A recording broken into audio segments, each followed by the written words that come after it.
This evening we read Surah An-Nisa, which is obviously dedicated to the women. One thing that is clear in the surah, Allah has repeated the issue of justice several times in the surah. Now, it is never a coincidence for Allah subhanahu wa ta'ala. Many of us are guilty for not being just when it comes to our women folk. Be it our wives, be it our mothers, our sisters, sometimes our daughters, and even our in-laws and so on. We ask Allah subhanahu wa ta'ala to grant us a sense of justice. So this whole world is actually there for us to do as many good deeds as we can. Allah will throw into your examination women, wives, children, parents, siblings, in-laws, business partners, whoever else. Allah throws them into your test in order to see, what do you do? I have got 5 sons. One was not so nice to me. So when I leave, I want to block him. Now that's a very interesting statement, because you feel perhaps that this one son was not so nice to me. Or maybe his wife wasn't a choice of mine. La ilaha illallah. When did Allah say a wife of your son should be your choice? Once someone told me, well, at the time of Ibrahim alayhi salam, he came to the door and he told that woman, tell your husband to change the doorstep. And that meant that the father was instructing his son to divorce the wife. Therefore, fathers are allowed to instruct their sons to divorce their wives. I said, no way. You are not Ibrahim alayhi salam, and that instruction was not revelation from Allah. Today, for some petty reasons, your father could tell you divorce your wife. What is right for you to do?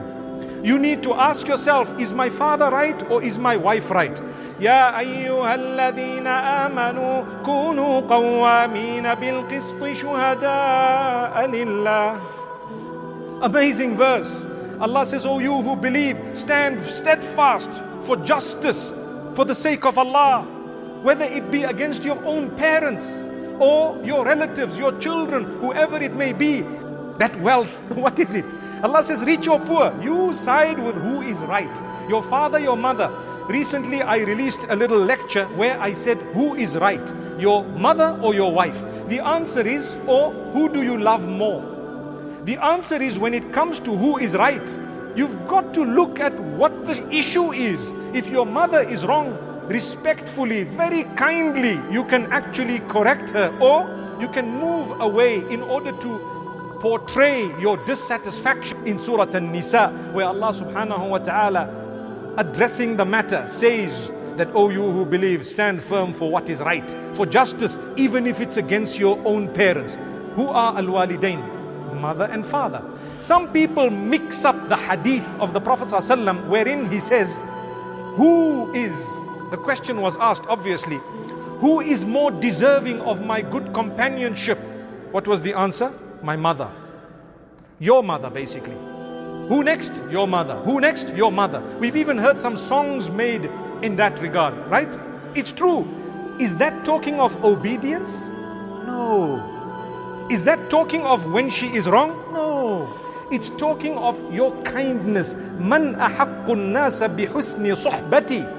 Who is the most deserving of my goodness, my kindness, my good companionship? Your mother, and your mother, and your mother, and then your father. Be it your mom or your dad or whoever it is. This is Surah An-Nisa. Many people have a problem between their wives and their mothers because they don't know how to, I was about to say play the politics, but they don't know how exactly to manage it. It's something to manage. Your love of your mother will never change, it will increase. It's a different type of love. You can never say, I don't love my mother, or you are not allowed to be unkind to her, even if she is unkind, or even if she is wrong. You can respectfully let her know that. But your love for your wife is very different. And you need to understand this, you need to know it, and you need to be able to juggle the two in a beautiful way. Sometimes you might have to protect your wife from the harm of your own mother, and sometimes you might have to protect your mother from the harm of your own wife. May Allah subhanahu wa ta'ala grant us goodness. So Allah subhanahu wa ta'ala tells us beautifully regarding the wealth that we leave when we pass away, to be just, to be fair, especially to the women and the orphans. The widows are cheated a lot of the times. Orphans are cheated a lot of the times. People want to change the wealth. People want to shortchange them. People want to say, no, no, no, you don't have a share anymore, because you know what? Dad gave you when he was alive. Subhanallah. That's a statement that you need to throw out of the window, because Allah tells you whatever you gave when you were alive, you gave what was yours. The minute you close your eyes, it's ours. We decide what's going to happen with this. May Allah subhanahu wa ta'ala grant us an understanding. And there's no question, there's no doubt. What's the point of me failing in the last moments when I'm about to meet with Allah subhanahu wa ta'ala, and my will is totally upside down, completely un-Islamic, totally in the opposite direction of the instruction of Allah, and that's the last thing I needed to do as I left. You're not going to take your wealth with. In what we read tonight in Surah An-Nisa, Allah speaks about marital discord. It's normal and natural that you might have a few misunderstandings in marriage, because you are two totally different people. It doesn't mean I want a divorce, I want out, I want to get out.